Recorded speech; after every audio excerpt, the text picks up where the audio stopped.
सोचा नहीं था आज आधे रास्ते में ही बस से उतरना पड़ेगा।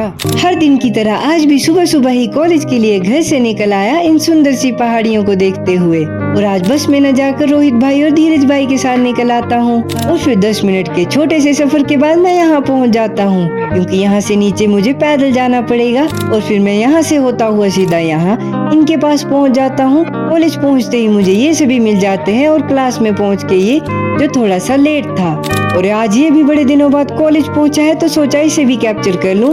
फिर मैं और पीयूष किसी काम की वजह से थोड़ी देर के लिए क्लास से बाहर आ जाते हैं और दूसरी क्लास तक वापस पहुंच भी जाते हैं। और आज ये सभी कुछ ज्यादा ही खुश लग रहे हैं, पता नहीं क्यों।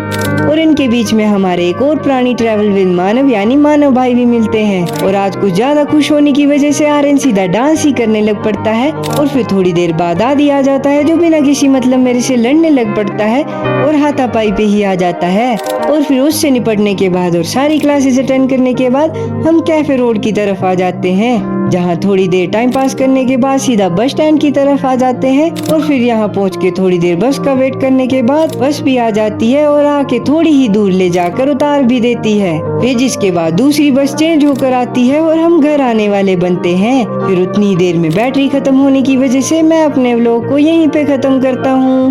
Bye bye.